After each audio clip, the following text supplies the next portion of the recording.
Olá, queridos amigos buscadores, sejam bem-vindos. Meu nome é Alice Duarte e eu estou aqui para falar hoje sobre trauma e doenças. Como que o trauma e o estresse pode afetar o aparecimento e pode estar aí deflagrando doenças físicas e mentais. Então, se você gosta desse assunto, hoje eu vou trazer bastante informação, eu vou falar sobre ciência, o que a neurociência, os estudos aí mais recentes sobre esse assunto estão dizendo sobre essa relação entre estresse e trauma e o aparecimento de doenças físicas e mentais. Se você é novo por aqui, já me segue aqui pelo Instagram, aproveita, me segue também no YouTube.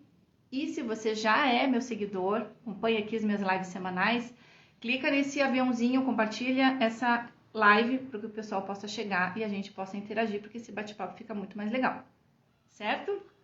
Se você ainda não faz parte da minha comunidade no WhatsApp, Por Uma Vida Sem Amarras, o link está lá na minha bio. Então, por lá eu aviso sempre o tema das lives semanais, eu compartilho com vocês. Também novidades, artigos, compartilho também exercícios sistêmicos e por lá vocês ficam sabendo em primeira mão as novidades e as promoções e os lançamentos. Entre lá no meu grupo do WhatsApp, se você gosta de constelação familiar, se você gosta desse assunto, de mergulhar fundo na alma, para o desenvolvimento pessoal, para o autoconhecimento, para vocês poderem ter uma vida mais plena, mais conectada com o mais, né? Por que a gente faz terapia? Nem sempre é gostoso, né? Mas a gente faz porque é através do autoconhecimento, através do desenvolvimento pessoal que a gente consegue se libertar de algumas amarras, de algumas questões biográficas, transgeracionais que nos impedem de viver uma vida na sua plena potência, tá? O objetivo aqui desse canal é trazer informações para que vocês possam estar na vida e não só sobrevivendo nesse mundo doente, porque é sobre isso que nós vamos falar hoje, sobre essa sociedade doente, que todos nós estamos imersos, tá? Mais uma chamadinha, vão entrando.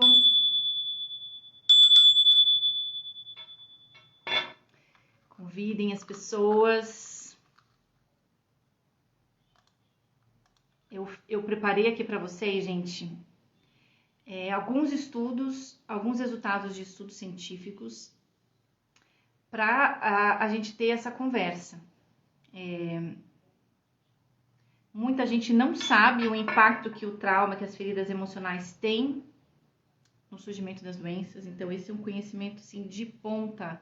É um conhecimento assim que não tem em qualquer lugar aí não, tá? E assim, hoje eu coloquei nos meus stories uma pesquisa também, um estudo científico apontando que de 30 a 50%, preste atenção nesse número, 30 a 50% dos tratamentos para os transtornos de estresse, transtornos de humor, não tem resultado, não tem o resultado esperado pelos métodos convencionais, que é a psicoterapia, né, a psicologia e a psiquiatria. Então, nos tratamentos convencionais, com psicologia e com psiquiatria, olha o tamanho desse número, né? Até 50% dos tratamentos não têm sucesso nesses tratamentos convencionais. Essa é uma pesquisa, deixa eu até ler aqui para vocês certinho, ele é de um artigo da Faculdade de Medicina e Neurociência da Universidade de Quebec, no Canadá. Essa é uma pesquisa bem recente, de 2022, e ela fala sobre disfunção nessa barreira cerebral e intestinal causada por inflamação em transtornos de estresse e humor. O que essa pesquisa aponta, né? né? Eu já vou partir dela porque eu acho que ela já dá para um caldo legal, assim, um raio-x do que nós estamos enfrentando, nós que trabalhamos com saúde mental. Ela aponta, né, que assim, transtornos, para quem não sabe, transtornos de estresse e transtornos de humor, a gente está falando de depressão, a gente está falando de transtorno de ansiedade, a gente está falando de transtorno de estresse pós-traumático, transtorno bipolar, tá? Então, as pessoas que sofrem desses transtornos não conseguem tanta efetividade só com o tratamento, com tratamento medicamentoso, né, da psiquiatria, com a medicina convencional e com a psicologia. Não que essas duas áreas não tenham efeito, não tenham sua importância, não sejam importantes para esse tipo de tratamento, claro que são, só que não basta, né? Porque o que essa pesquisa mostra? Que, de fato, há uma cisão, há uma separação entre corpo e mente. Porque tanto a psicologia quanto a psiquiatria, ela vai se ater muito à mente e ao cérebro, tá? Só que o que essa pesquisa está dizendo é que, basicamente, né, nós não somos só isso. E ela aponta, principalmente, para uma das causas, né, dessa doença e para ser investigada e também tratada, são disfunções no trato intestinal. Inflamações no trato intestinal. Olha só que dado relevante, né? Então, a neurociência está trabalhando muito para isso, mas hoje existe até um outro termo, né, de uma nova área, um novo campo da pesquisa, que não só inclui a mente, né, e as funções endócrinas, né, inclui toda a parte,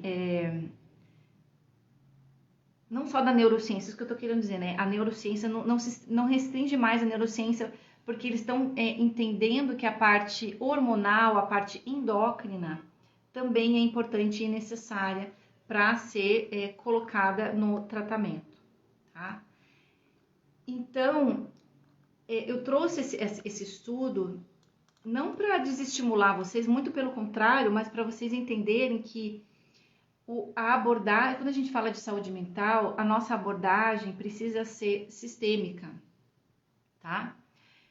É muito comum falar, vamos tratar isso, vamos dar um remédio que vai melhorar a química cerebral, ou vamos trabalhar a mente, o comportamento, a questão dos sentimentos, né? Quando você vai no psicólogo.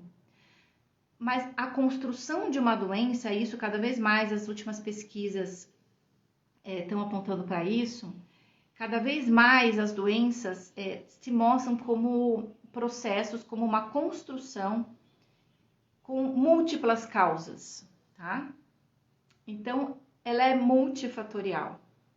Se a causa das doenças é multifatorial, como que o tratamento não vai ser também? Então, o tratamento, a cura, ela vai ter mais resultado quando você considera sistemicamente essa doença e a cura também no nível sistêmico. Eu já vou me aprofundar mais nessa questão, tá? Mas antes eu queria que vocês aí que estão me ouvindo, tanto aqui ao vivo, quanto os que vão ver depois na reprise desse vídeo, eu queria que vocês parassem para refletir as últimas vezes que vocês foram procurar um médico nos últimos 5 anos, né? Diga aqui se você já foi nos últimos 5 anos visitar algum desses médicos, um cardiologista, um gastroenterologista, um ginecologista, um cardiologista, acho que eu já citei, né? Esses logistas aí, né, do leque. Coloca aqui quem já visitou algum desses médicos nos últimos 5 anos. Um gastro, um dermatologista, um neurologista. Eu vou levantar minha mão porque eu já fui vários. Agora, de vocês aí que visitaram esses especialistas nos últimos 5 anos aí, Tentem lembrar, ó, a Paula levantou a mão aqui. Se algum desses especialistas, ó, a Paula foi neurologista, perguntou para vocês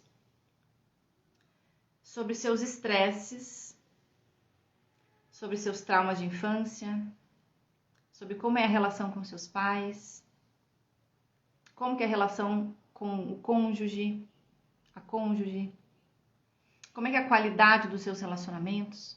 Algum deles perguntou o nível que você tem de solidão, de sociabilidade, de satisfação profissional.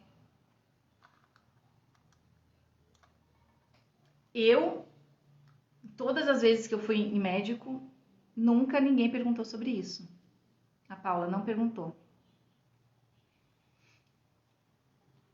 Então você vai no ginecologista, ele vai olhar aquela fatia do corpo, né? Como se aquela fatia do corpo não se comunicasse com o resto. Eu tenho uma cliente que ela tem muitos problemas do trato dos aparelhos reprodutores. Ela tem ovário policístico, ela tem candidíase de repetição, ela tem muitas cólicas menstruais, atrasos assim na menstruação, então ela tem muito sintoma ali na região dos órgãos femininos, né? E ela vai de ginecologista em ginecologista e dão remédio, não, faça isso aqui, não sei o que, e nada resolve, né? E daí teve um que... Agora, assim, quando a gente encontra alguém que tenta pensar um pouquinho mais fora da caixa, ela me relatou que o ginecologista falou assim, não, isso que você tá tendo aí é de estresse, é psicossomático. Vou te receitar aqui um antidepressivo. Ela saiu indignada, não quis tomar um antidepressivo. Eu já saí, tá? De uma consulta de uma ginecologista que me receitou um antidepressivo porque eu tava com sintomas de TPM, tá? Mas, né, ninguém quer saber, assim, por que essa TPM, por que esse sintoma tá ali, o que aconteceu na sua história de vida? Essa minha cliente que eu faço acompanhamento terapêutico, nós fazemos um tratamento para os traumas que ela tem de infância, tá? Então, ela é uma pessoa com muitas sequelas de trauma, mas nenhum desses médicos perguntou se ela tinha problemas de traumas de infância, tá? Oi, Caroline. Então, por que não pergunta, tá? Porque isso é um sintoma da nossa sociedade atual, que é a separação corpo-mente, tá? A Caroline é médica. Quero muito a sua opinião aqui, Caroline, se você estiver aqui. Eu tô perguntando assim, não sei se você chegou a... Caroline é minha cliente. Ela é médica cirurgiã. Eu perguntei aqui, Caroline, no início, há pouco tempo, quem daqui tinha ido no médico, num cardiologista, num ginecologista, num gastroenterologista, neurologista nos últimos 5 anos. E quantas vezes esses especialistas perguntaram sobre se a pessoa estava vivendo um momento estressante da vida, como é que estava a relação dela, as relações mais próximas, como que ela estava, o nível de satisfação no trabalho, se ela tinha trauma de infância ou não, qual era o nível de solidão dela, enfim, fatores ambientais, fatores da história, da biografia, fatores estressantes, né? Por exemplo, quando eu vou no ginecologista, eles perguntam, você tem histórico de câncer na família? No máximo que eles perguntam da família é se eu tenho histórico de câncer na família, né?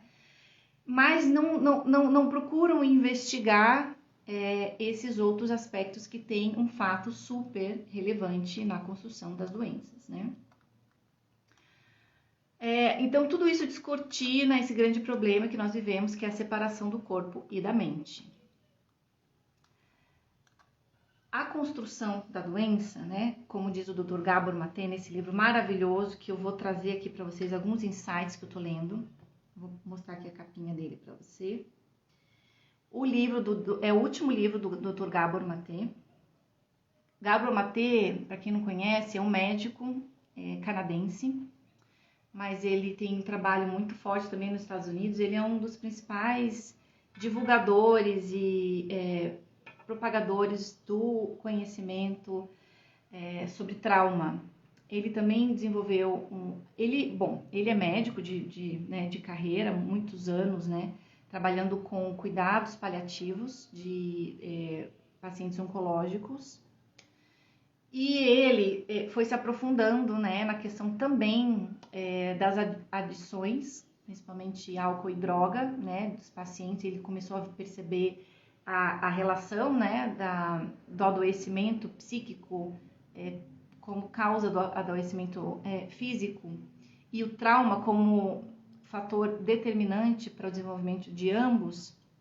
Então ele foi desenvolvendo esse trabalho e ele tem uma técnica que ele desenvolveu que também é uma técnica para processamento de trauma que chama-se Compassionate Inquiry. É uma técnica fantástica que eu também incorporo nos meus atendimentos, nos meus acompanhamentos terapêuticos. E esse último livro dele, quem se interessar por essa área, eu super recomendo, tá? Chama O Mito do Normal. Não tô conseguindo mostrar a capinha aqui para vocês. É O Mito do Normal. Trauma, saúde e cura em um mundo doente. Vou mostrar a capinha deles aqui para vocês. Então, eu vou trazer alguns estudos que ele traz, né, nesse livro.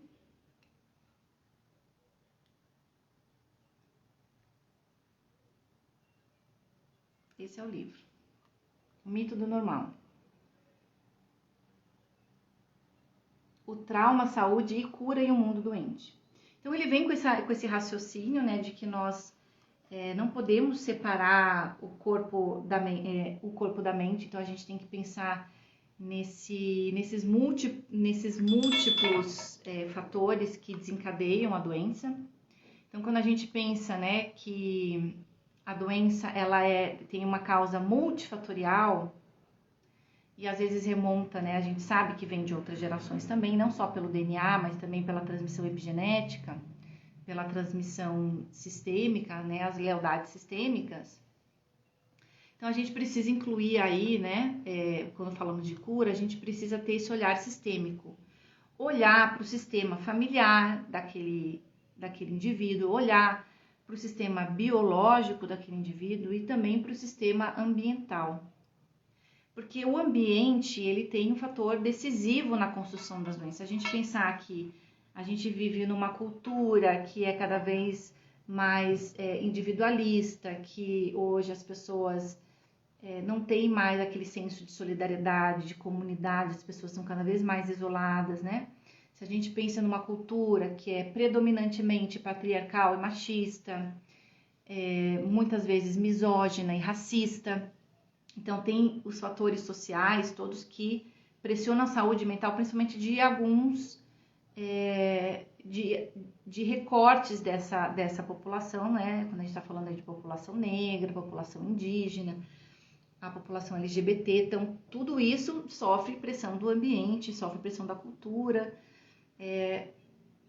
na sua saúde física e mental. Então, se a gente pensa em tratamento, a gente tem que pensar também em diversos aspectos, né? Que inclua não só a mente, né? Falando aqui nos nós terapeutas, né? Que curamos a mente através das emoções, através do comportamento, dos hábitos, mas também que considere o cérebro.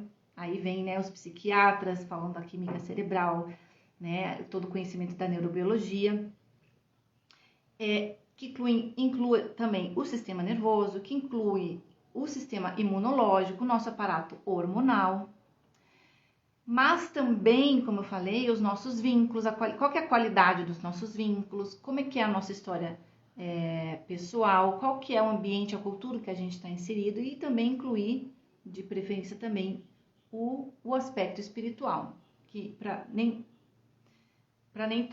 todo mundo, né, inclui essa dimensão, mas ela na minha visão como terapeuta, ela é uma dimensão fundamental para qualquer processo de cura emocional, cura de trauma. O aspecto espiritual, ele é muito, muito importante, né?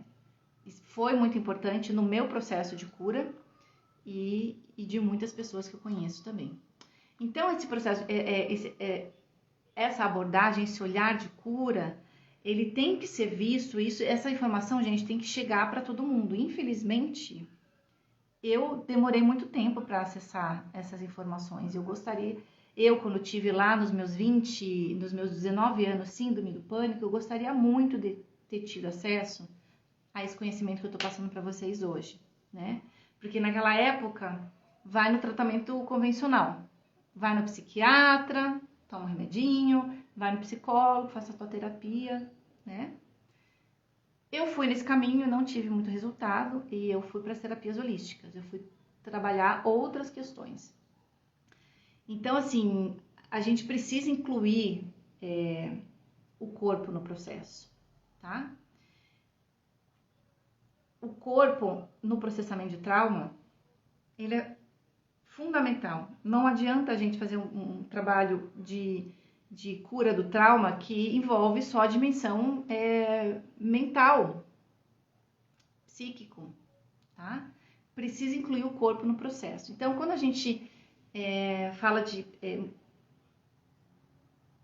trabalhar em várias dimensões, a gente também está falando de múltiplas técnicas. Então, não adianta ficar só fixado numa das técnicas, né? Ir lá, por exemplo, achar que só o remédio, tomar lá um antidepressivo vai resolver. Eu conheço pessoas que convivem com a depressão e tomam antidepressivos há 20 anos, há 30 anos, e nunca imaginou sequer que existe uma outra possibilidade de tratamento, né? Então, tem que olhar para tudo isso com esse olhar mais holístico, tá? Eu vou aqui passar adiante. Se vocês tiverem dúvida, por favor, coloquem aqui, porque a dúvida de vocês, gente, pode não, com certeza vai ajudar outras pessoas. Porque eu tô aqui colocando os assuntos que eu acho os assuntos que eu acho que são relevantes e que as pessoas precisam saber. Mas cada pessoa que chega aqui para escutar tem um nível de entendimento, um nível de iniciação aí nos assuntos da alma. Então, essa heterogeneidade é legal, ela é bem-vinda e eu convido vocês a colocarem as suas dúvidas aqui, né? Porque sejam as dúvidas mais simples ou as mais complexas, o que eu puder responder, eu vou responder e com certeza isso vai ajudar outras pessoas. Então, assim, alguns estudos recentes, né, têm apontado que para tratar esses transtornos mentais, transtornos de humor, né? Transtorno de humor, transtorno de estresse, precisa considerar olhar para os traumas de infância, para os acontecimentos pré e perinatal, como é que foi essa gestação, como foi o parto, porque desde o momento da concepção até a gente chegar hoje, como nós estamos aqui, muitas coisas aconteceram que nos impactaram, que nos transformaram, que nos modificaram. Então, não dá pra gente só considerar que a gente existe só depois, né, de aprender a falar, de aprender a andar.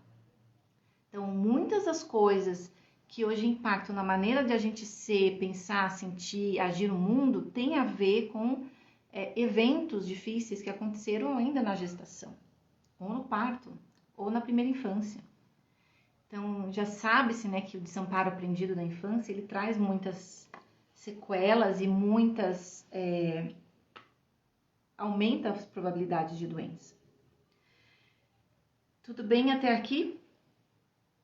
Então, eu trouxe assim, eu fiz alguns recortes, né, nesse livro que eu tô lendo, então, de trazer para vocês aqui alguns insights de pesquisas. O que eu acho muito interessante, que um trabalho que eu acho fantástico que o Dr. Gabor Maté fez, que é um olhar, gente, é um olhar de quem estava lá no front, né? Como eu mencionei, o Dr. Gabor Maté, ele trabalhou muitos anos com tratamentos paliativos de pacientes oncológicos.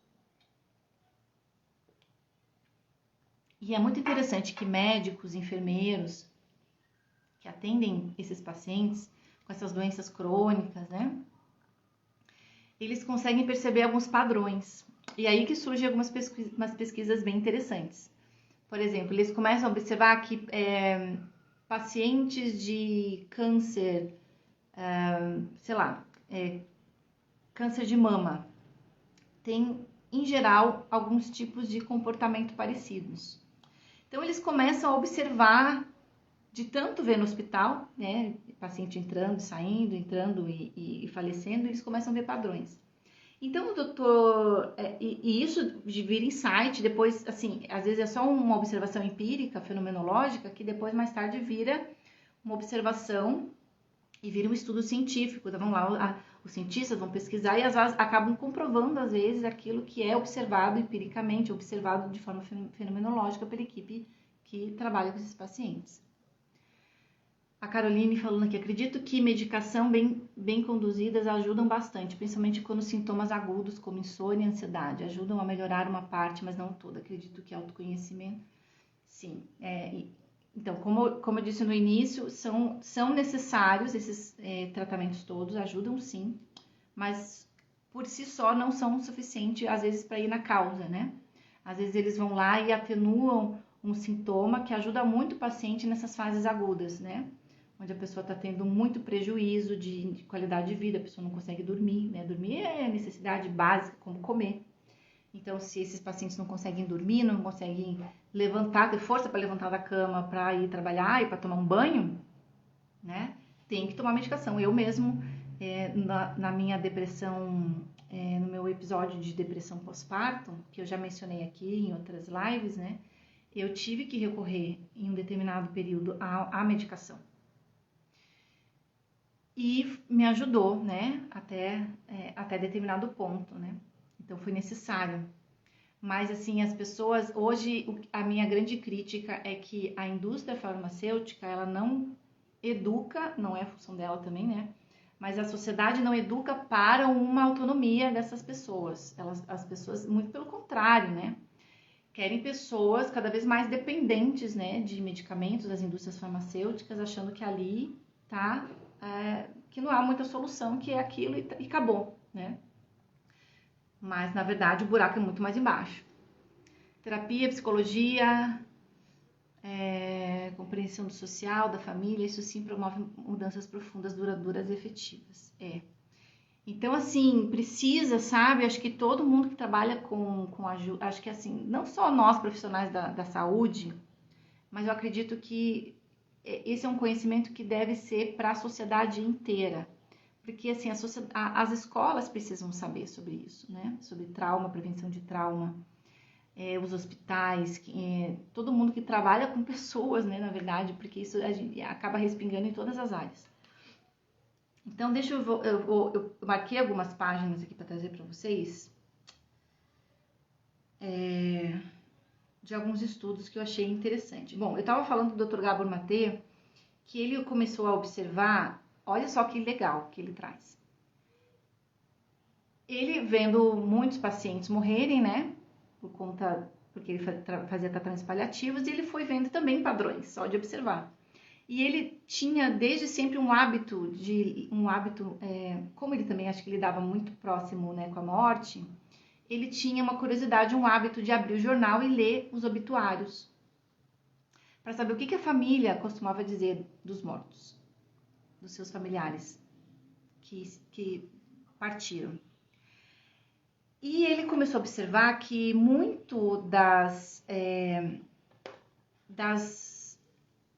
homenagens, né, os familiares, na hora de prestar homenagem, acabavam enaltecendo certas características daquele familiar falecido.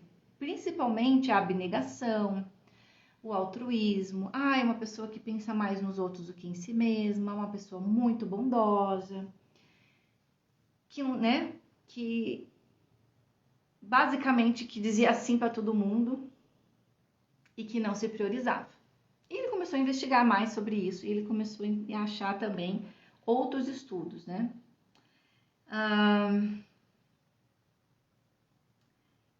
Então, assim, ele começou a observar que essas pessoas, né, bondosas, gentis, eram pessoas que não gostavam de desagradar os outros. não conseguiam dizer não, não conseguiam colocar limite, não conseguiam se priorizar, então cuida do outro e descuida de si, né? E tudo isso a gente sabe, a gente que estuda trauma sabe, que é adaptação e resposta a trauma, geralmente trauma de infância.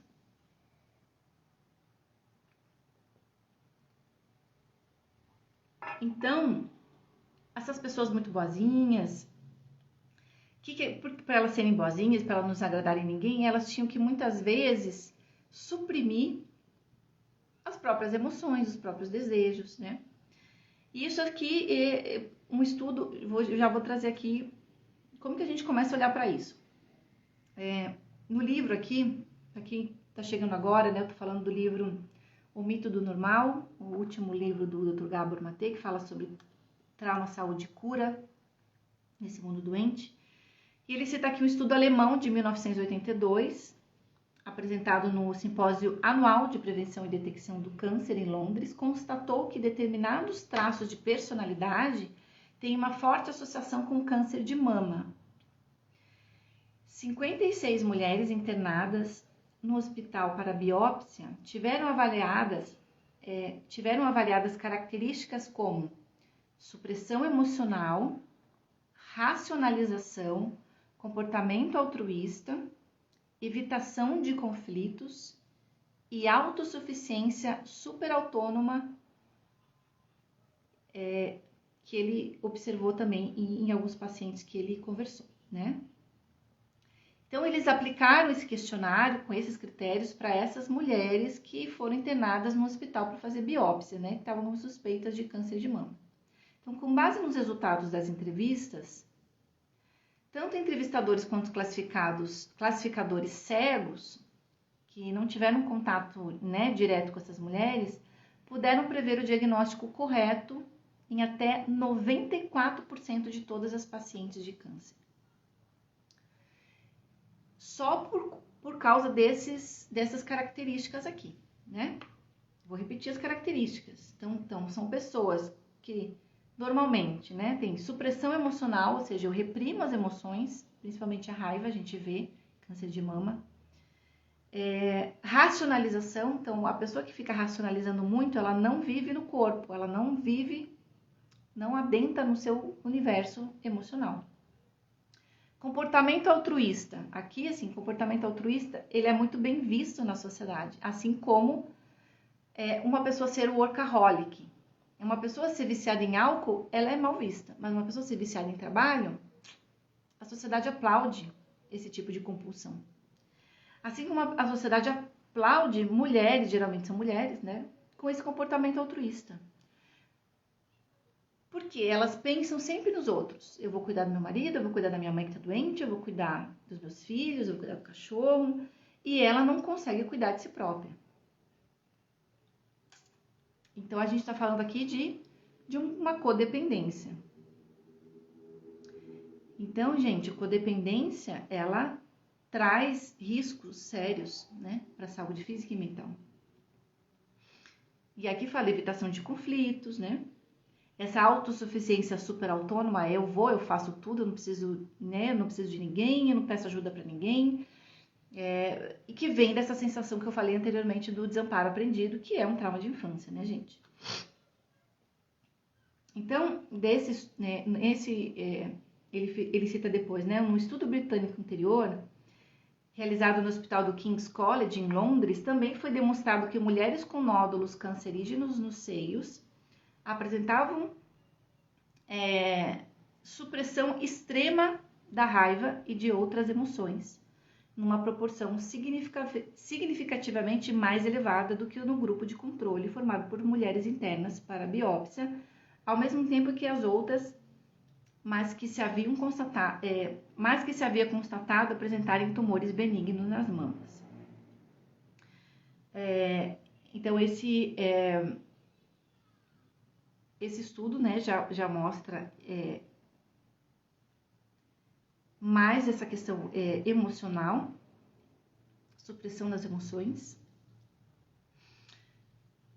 Em 2000, a publicação Cancer Nursery examinou a relação entre repressão da raiva e câncer. muitas vezes observado, entre outros, pelos próprios enfermeiros de oncologia. Olha que legal. Então, vai lá o pessoal, os cuidadores, né, desses pacientes oncológicos, que começam a ver que tem características em comum entre esses pacientes, né? E esses enfermeiros, é a tal da observação fenomenológica, né? Por algum motivo, as enfermeiras e os enfermeiros tinham uma compreensão intuitiva de que essa gentileza era nociva. E essa percepção vem sendo comprovada em pesquisas. E é muito interessante porque eu também, né, nessa outra ponta, eu como profissional da ajuda, que também trabalho com clientes que vêm com questões de transtornos, de estresse, transtornos de personalidade, transtornos de humor e também com doenças crônicas. A gente vê também esse padrão de supressão da raiva, a gente vê muita coisa também. O que eu mais separei aqui para vocês, né?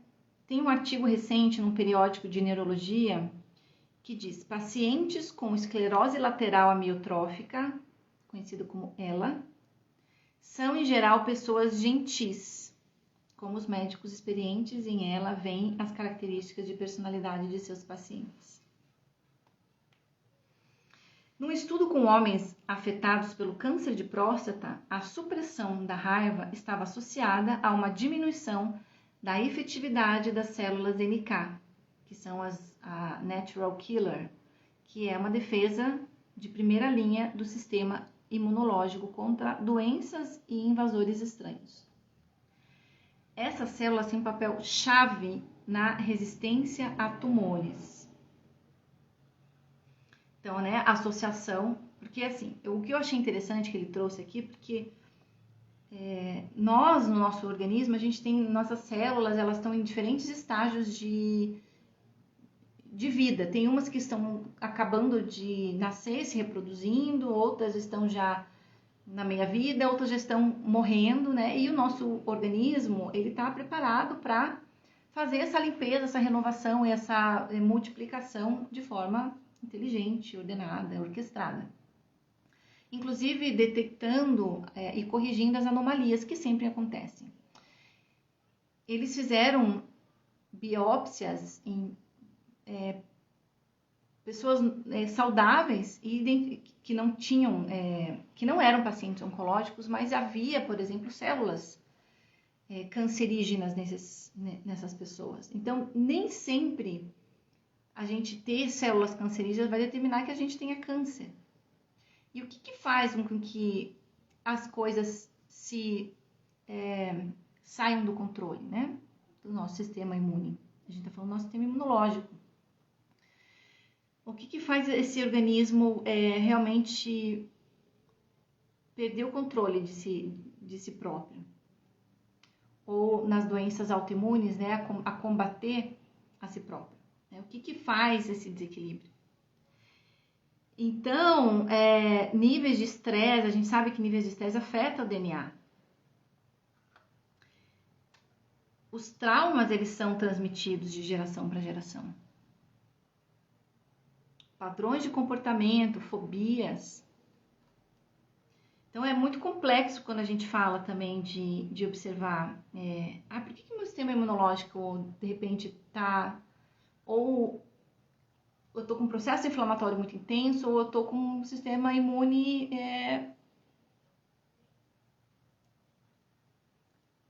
deficiente, reprimido. E daí os cientistas estão apontando, né, que o papel das emoções nisso é fundamental. Porque a gente não é uma coisa separada, entendeu? Eu entendo porque a medicina precisa separar e tem um especialista para isso, para joelho, para cotovelo, para cérebro. Eu entendo isso e isso é necessário, mas nós, profissionais da saúde, a gente tem que ter essa visão sistêmica do que impacta. Por que aquele paciente está tendo problema com o seu sistema imune? Perguntas, gente, tudo bem? Vocês estão aqui? Eu sei que às vezes esse é um tema pesado, difícil, mas o meu objetivo aqui com isso é trazer também luz, é trazer também esperança. Porque conhecimento é poder. Se você não tem esse conhecimento, o que você vai fazer diante disso? E daí a pessoa pergunta, nossa, mas por que isso aconteceu comigo? Por que esse câncer surgiu? Se eu, assim, eu conheço pessoas, assim, próximas a mim, próximas, relações familiares, clientes, que têm um estilo de vida, que come, que faz exercício, que se alimenta saudável. A pessoa não tem sobrepeso, não tem histórico de doença na família. E daí vai lá e descobre, de repente, um câncer. Câncer super agressivo, super, né? Difícil de tratamento. Como? Por quê? Então, abrir o olhar, né? Um esclarecedor estudo do periódico britânico The Lancet Oncology descreveu o impacto de fatores fisiológicos nos intrincados caminhos que interligam o sistema imunológico, endócrino e o nervoso em situações de luto. Olha que interessante. Entre pais que perderam um filho adulto num acidente ou conflito familiar, os autores relatavam uma ocorrência maior de tumores linfático e hematológico, cânceres do sangue, da medula e dos linfonodos, além de câncer de pele e de pulmão. O mesmo vale para o câncer, que vale para o câncer, vale para outras doenças. No estudo nacional na Dinamarca, pais enlutados tinham o dobro de risco de desenvolverem esclerose múltipla. A gente está falando de luto, né? Não é qualquer luto, é luto de um filho. Eu tenho um caso próximo de uma pessoa, né, que perdeu o filho, a filha se suicidou e 6 meses depois do suicídio, o pai dessa moça desenvolveu um câncer cerebral terminal. Foi ali 8 meses de tratamento até morrer. Por quê? O luto leva ao câncer, né? Não dá pra gente fazer essa sentença. A gente tem que olhar o histórico dessa pessoa, né? O luto, provavelmente, esse tipo de luto, né? Ainda mais quando é um suicídio, é um luto difícil de fazer. É um luto bem... com alto potencial de traumatização. Nem todo luto vira traumatização. Mas luto, como é morte assim muito violenta, morte assim acidental, né? Isso tem grande potencial de traumatização. Mas às vezes não é só o luto o trauma do luto que é um fator decisivo, porque às vezes essa pessoa ela já veio com traumas não curados lá da infância. Então, um trauma grande daí na vida adulta colapsa esse organismo.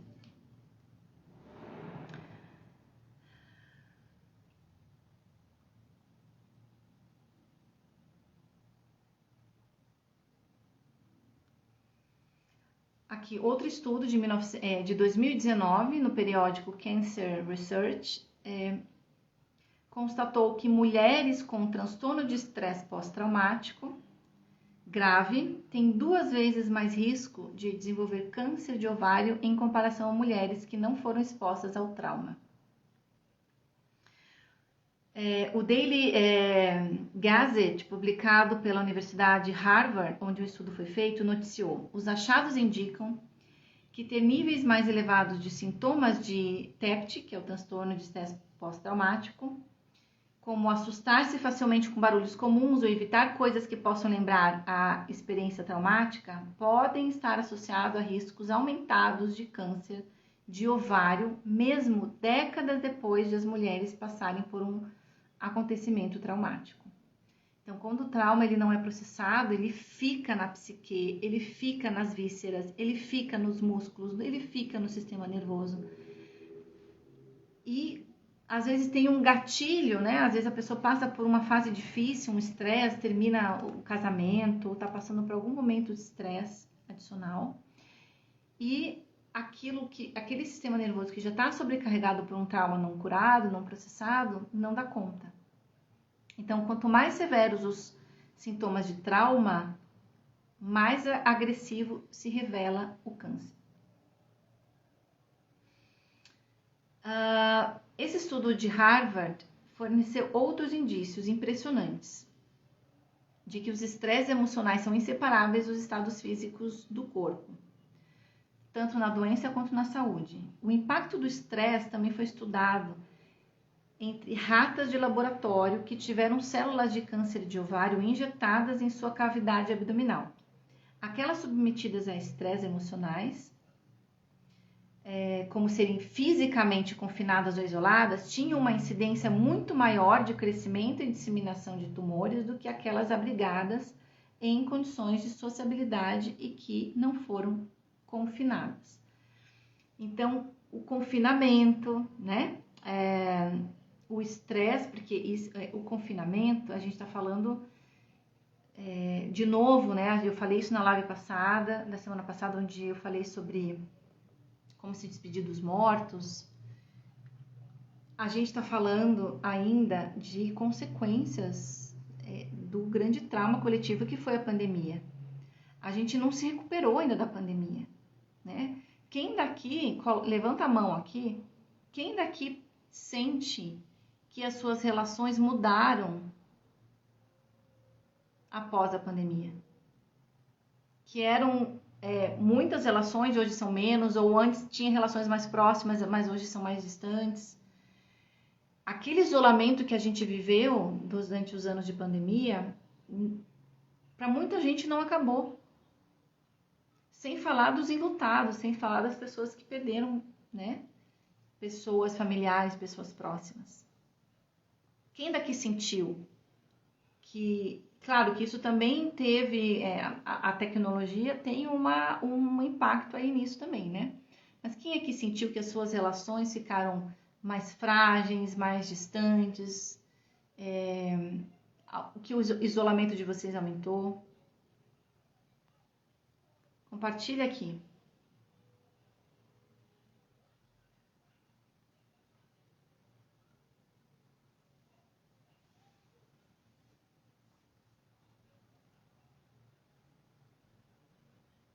E às vezes a gente acha que, mas não, né? Sobrevivi à pandemia, não foi nada assim, não perdi nenhum familiar, não perdi meu emprego. Sem falar isso, né? Que às vezes a pessoa que não perdeu familiar perdeu o emprego, ou se separou na pandemia, né? Quantas separações aconteceram, divórcios. E daqui eu destaco para vocês outro estudo, né? Pesquisadores finlandeses publicados no British Journal of Psychiatry em 2005 constataram de modo impressionante que pessoas passando por acontecimentos de vida, e aqui inclui estresses e perdas emocionais relativamente comuns, como questões de relacionamento, problemas profissionais, que não as qualificassem para um diagnóstico formal, né? Apresentavam mais sintomas semelhantes aos transtornos de estresse pós-traumático, como sonhos ruins, anestesia emocional, do que as pessoas mais obviamente traumatizadas, né, que tiveram passado por alguma guerra, alguma tragédia, né?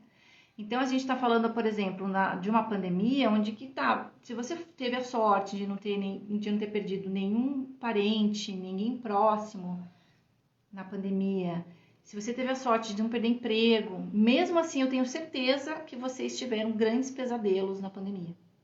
Morrendo de medo de sair, de se contaminar, né? Eles fizeram na época um estudo em vários países, fizeram entrevistas com pessoas durante a pandemia para mapear os sonhos, porque acho que descrevendo, quem faz análise de sonhos aqui, né, é um prato cheio.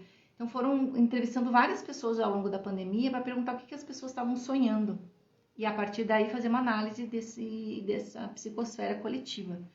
Então eu mesma, coloca aqui no chat se você também, eu mesma tive muitos e muitos pesadelos durante a pandemia. E eu tive muita sorte, assim, de não ter nenhum impacto no meu trabalho, né, graças a Deus, e não ter nenhuma morte de pessoas próximas da minha família, do meu convívio, assim, próximo, né. Então também não peguei Covid, tive o privilégio. Se peguei também, não sei. Cheguei a fazer teste algumas vezes, mas sempre deu negativo. Mas o medo, né? O medo de muitas coisas passavam pela cabeça, né? Então, assim, mesmo pessoas que, como eu, não passaram por nenhum acontecimento, tipo, mega traumático, também estava com sintomas de transtorno de estresse pós-traumático, né? Essa anestesia emocional, de não conseguir lidar com as emoções, de não conseguir, às vezes, acessar o que estava sentindo, né? Então, gente, assim, a ciência hoje que está dando conta, né, de estudar todos esses impactos, começou a se chamar de psiconeuroimunologia, que é essa área da ciência que está incluindo essas conexões entre emoções, sistema nervoso, sistema imunológico e doenças. E hoje também eles estão dando um nome até mais difícil de pronunciar para essa nova área, essa nova disciplina que está estudando essa relação com tudo isso, que chama psiconeuroimunoendocrinologia. Porque ela vai incluir tudo, sistema imunológico, todo aparato hormonal, tá?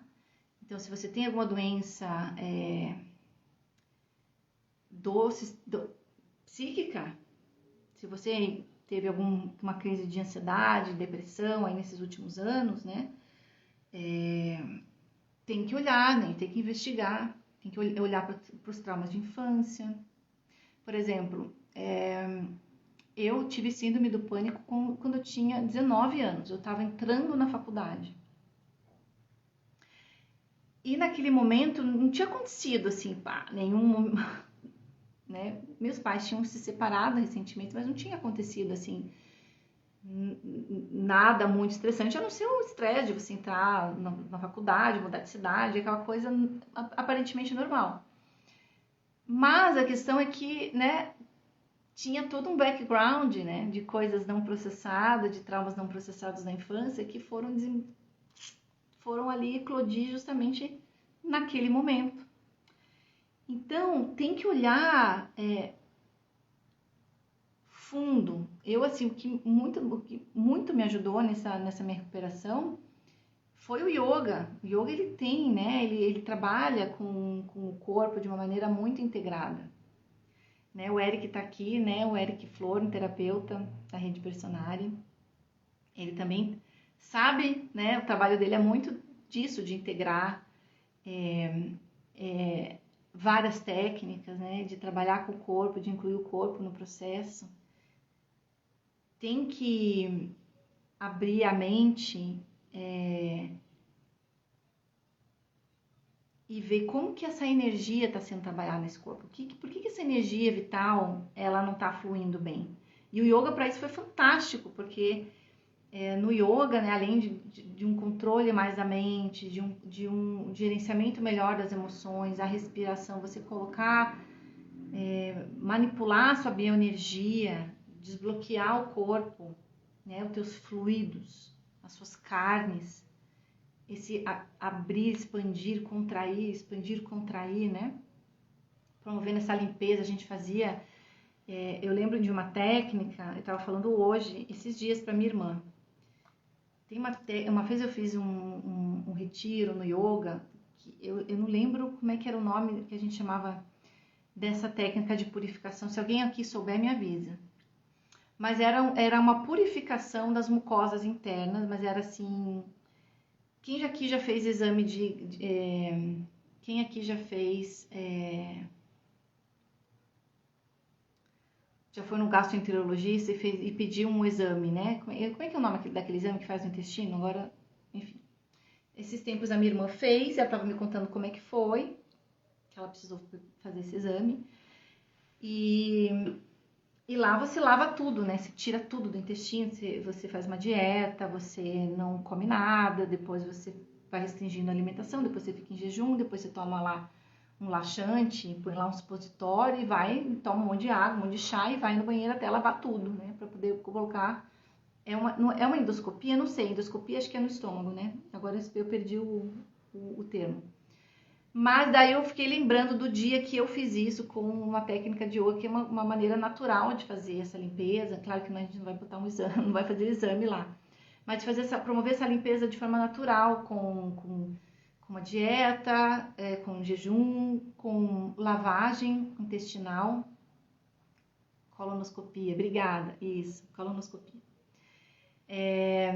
Então no yoga a gente faz isso de forma natural. Quer dizer, não o exame, né, obviamente, mas essa limpeza.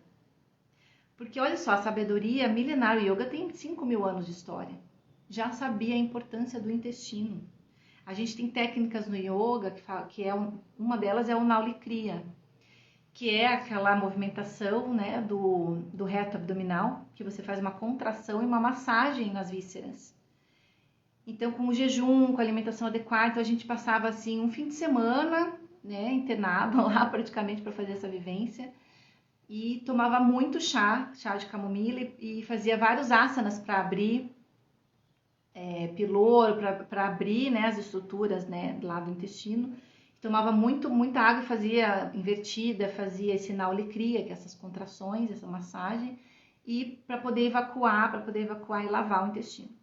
Porque ali a gente tem muita informação, né? Nas nossas vísceras tem resíduos de trauma, ali são produzidos um monte de hormônios, tem neurônios lá, nosso sistema nervoso se conecta intimamente, né?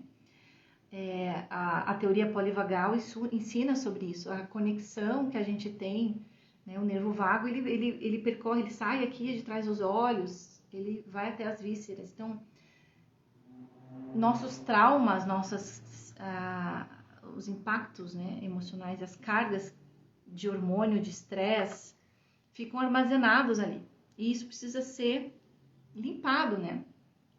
Então, por isso que essa nova área da ciência está estudando essa conexão, como se pudesse separar tudo isso, né? E tudo isso faz parte de quem a gente é. Não há essa separação. O corpo não se separa, a gente que separou, né, esse entendimento.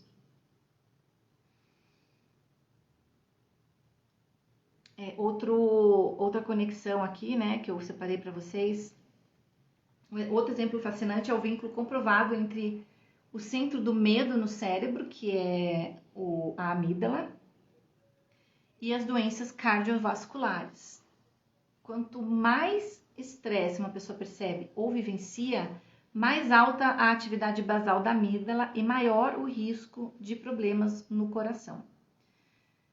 Em 2012, um estudo da Escola de Medicina de Harvard mostrou que mulheres submetidas a grande pressão no trabalho têm 67% mais chances de infartar do que mulheres com trabalhos menos estressantes.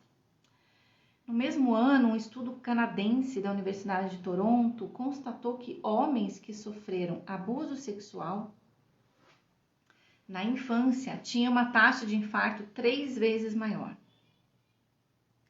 Então, gente, é uma infinidade, né, de estudos aqui, comprovando que realmente, né, uma coisa está ligada à outra. Então, quando a gente fala de saúde física, não tem como não falar de saúde mental.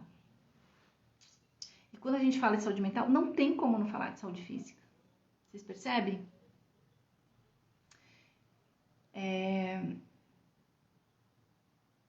Enquanto o estresse agudo é uma reação necessária, a gente precisa do estresse, a gente precisa dos hormônios do estresse, a gente precisa da raiva. E tem umas coisas sobre a raiva bem interessantes que eu quero falar aqui pra vocês, que eu quero trazer pra vocês, porque assim, isso pra mim bate no meu consultório direto, cara. A raiva não trabalhada, a raiva não processada, a raiva negada, a raiva suprimida. Gente, isso dá um problema. Então, enquanto o estresse agudo ele é uma reação necessária, que ajuda a manter nossa integridade física e mental, a gente precisa, né, do estresse para a gente poder se proteger. Eu posso ir para lá ou não posso? O medo, ele é uma cautela. A raiva, ela serve para proteger a nossa integridade física, ela serve para a gente colocar limite, para a gente não se deixar ser invadido, a gente, né, ir atrás daquilo que a gente quer, a gente ter essa ação de ir lá e ir atrás dos nossos desejos.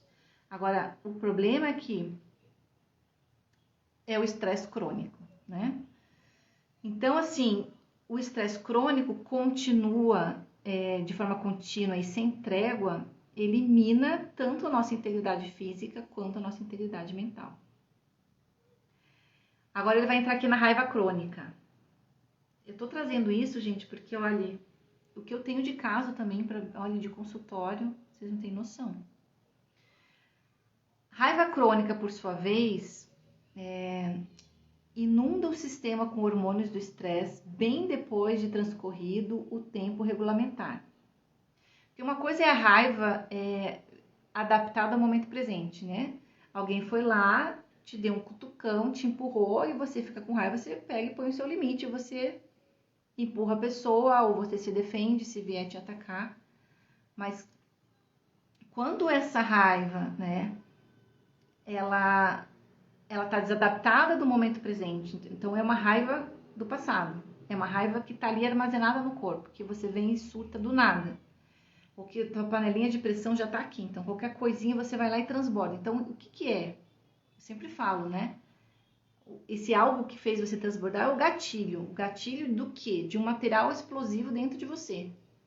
Esse material explosivo está dentro de você há quanto tempo? Não adianta colocar a culpa no gatilho. O gatilho que fez você estourar. Essa carga está não processada em você aí há muito tempo. Então a raiva crônica inunda o sistema com hormônios do estresse bem depois de transcorrido o tempo regulamentar.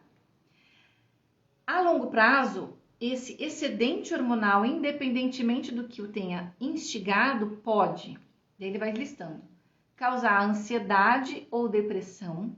Então, quem assistiu aqui as minhas últimas lives, eu coloquei uma live falando sobre ansiedade, do que é feita a ansiedade, por que temos ansiedade, qual que é a causa dela. Eu falei justamente sobre isso, né? Que a ansiedade é carga, excesso de carga. Então tá, causar ansiedade ou depressão, suprimir a imunidade, promover inflamação, estreitar os vasos sanguíneos, favorecendo doença cardiovascular no corpo inteiro, incentivar o crescimento de cânceres, afinar os ossos, criar resistência à insulina, induzindo diabetes, contribuir para a obesidade abdominal, elevando assim o risco de problemas cardiovasculares e metabólicos, prejudicar circuitos cognitivos e emocionais essenciais no cérebro, elevar a pressão arterial e aumentar os coágulos no sangue, aumentando o risco de infarto ou AVC. Daí você vai falar, tá, mas puxa, raiva crônica dá tudo isso, então não, vamos reprimir a raiva. Não adianta, gente. Não adianta, piora. Então, o que eu vejo no meu consultório? Pessoas que aprenderam na infância que sentir raiva é feio, que sentir raiva, se você sentir raiva, eu não te amo, eu vou te isolar, né? Seja uma boa menina, seja uma boa pessoa. Meninas não podem ter raiva, né? Então a menina vai lá sendo uma boa menininha, ela não pode ter raiva, ela vai lá e agrada os pais, ela faz de tudo, a criança faz de tudo para ganhar o olhar, a escuta, a atenção dos principais cuidadores. Então, se ela percebe que quando ela manifesta raiva, ela perde o amor, perde o pertencimento, ela vai suprimir a raiva. Então, e aqui a gente entra também, isso ali é uma outra live, né? Falando sobre os perigos da positividade tóxica. Então, a gente tem que ser zen, né? A galera aí do mundo do yoga, dos espiritualistas, do zen, né? Da galera namastê. E eu faço parte dessa galera, né, em muitos aspectos. Existe isso de, é feio sentir raiva, não, eu tenho que ser uma pessoa elevada, eu tenho que ser uma pessoa, né, sempre vibrando. Claro que a gente busca isso, né, ficar numa alta frequência, na frequência do amor, quem não? Quem nunca deseja isso, né? Só que raiva faz parte da existência terrena, humana. A gente é humano, a gente precisa da raiva, a raiva é útil. O problema é que na nossa civilização a gente endemoniza a raiva. Por quê? Porque as pessoas normalmente não sabem lidar com a raiva. E daí vai na polaridade destruidora da raiva. Então, quando está com raiva, não sabe se regular, não sabe canalizar e agride o outro, agride a si próprio, quebra as coisas, destrói relações. Então, isso é usar a raiva disfuncional. Mas a raiva funcional, na polaridade positiva, ela coloca limites, ela é assertiva, ela corre atrás dos desejos, vai atrás, faz os corre, tá? Então, a nossa sociedade, né, a cultura, de novo, falando da cultura, a educação religiosa, a educação de casa, sempre com essa pegada de vamos suprimir a raiva, vamos suprimir a raiva. E daí viram bombas relógios, né? Gente, já temos aí mais de 1 hora de live. Dúvidas até aqui? Esse é um assunto, gente, que ele é complexo mesmo. Eu tô aqui, assim, lendo esse livro e fermentando de ideias e de coisas para trazer para vocês, fazendo muitas associações. E eu quis pensar algumas dessas pesquisas aí, porque eu acho que ajuda a clarear vocês, né? E abrir a mente para que olhar para a saúde, né, de um olhar mais integral. Entendendo como a gente é um indivíduo complexo, né, que não dá para ser simplista. Eu vou tomar tal medicamento, vai resolver. Eu vou fazer uma constelação e vai resolver. Eu vou fazer lá 2 meses de terapia e vou, entendeu? Não é assim. Às vezes a pessoa, eu vou começar a comer saudável. Vou comer saudável, vou tomar banho de sol, fazer exercício, faz tudo isso, mas tem um péssimo gerenciamento das próprias emoções. A pessoa cala tudo e não... Gente, espero com esse conteúdo ter instigado a curiosidade de vocês, para vocês olharem para isso de um outro ângulo. Espero que tenha sido útil e que vocês possam compartilhar esse conteúdo que eu estudo, que eu trago aqui para vocês, com base nas minhas leituras, nas minhas vivências pessoais, nas minhas vivências clínicas, né? Obrigada a vocês que estiveram presentes, que assistiram, que interagiram. E sempre enfatizando que o autoconhecimento, eu sempre bato nessa tecla, tem que ser direto ao ponto, porque ninguém mais tem tempo a perder. Compartilhe essa live, entre na minha comunidade e a gente se vê semana que vem com mais um tema sobre autoconhecimento.